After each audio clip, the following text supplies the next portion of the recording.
సునన్ అబూ దావూద్ హదీత్ సంఖ్య 4361 ఆధారంగా ఈ కథ. ఒక ముస్లిం గుడ్డివాడికి ఉమ్ము వలద్ అనే బానిస స్త్రీ ఉండేది. ఆ సమయంలో ఆమె ఆ గుడ్డివాడి సంతానం గర్భంలో మోస్తోంది. ఆమె ప్రవక్త మహ్మద్ను తిట్టేది, అవమానించేది. గుడ్డివాడు ఆమెను ఆపమని చెప్పాడు, కాని ఆమె ఆగలేదు. అతను మందలించాడు, అయినా ఆమె తన అలవాటు మానలేదు.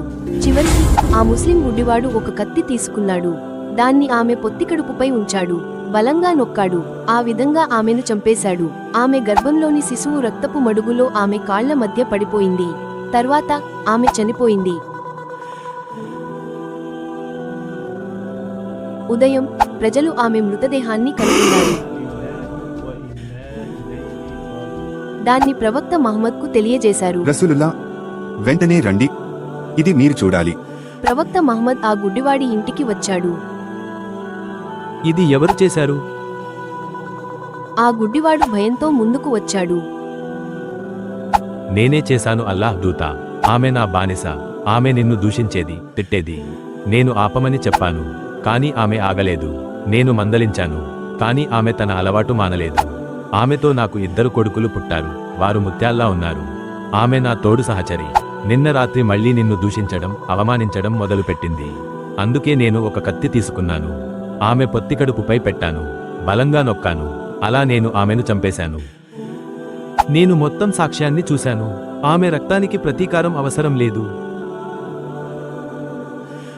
ధన్యవాదాలు ప్రవక్త. ముస్లింలు ఆ గర్భిణి ఉమ్ము వలద్ హత్య గురించి చర్చించడం ప్రారంభించారు. అయితే ఈ విషాదం నుండి ప్రవక్త చెప్పిన సందేశం ఏమిటి? చెప్పకనే చెబుతోంది కదా బ్రో, ప్రవక్తను దూషించే ఎవరినైనా చంపేయాలి. ఆ వ్యక్తి నీ కుటుంబ సభ్యుడైనా సరే.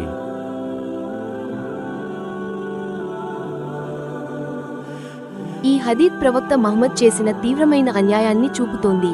తన సంతానం గర్భంలో మోస్తున్న గర్భిణీ స్త్రీని హత్య చేసిన వ్యక్తిని కేవలం ఆమె ప్రవక్తను దూషించింది అన్న కారణంతో ప్రవక్త మన్నించాడు. ఇది పూర్తిగా అంగీకరించలేని చర్య. ఆ మనిషి శిక్ష తప్పించుకోవడానికి అబద్ధం చెప్పాడేమో. ఈ హదీత్ ప్రకారం ఏ ముస్లిం భర్త అయినా తన భార్యను ఆమె ప్రవక్తను అవమానించింది అని ఆరోపించి ఆమె పొత్తికడుపులో కత్తి పొడిచి చంపేయగలడు. అలాంటి భర్తకు ఎలాంటి శిక్ష ఉండదు. ఈ హదీత్ శరియా చట్టంలో భాగమని గమనిస్తే గత 1400 ఏళ్లలో ఎంతమంది నిరపరాధ ముస్లిం భార్యలు తమ భర్తల చేతిలో ప్రాణాలు కోల్పోయారో ఊహించవచ్చు. మరియు భవిష్యత్తులో కూడా ఇలాగే జరగవచ్చు.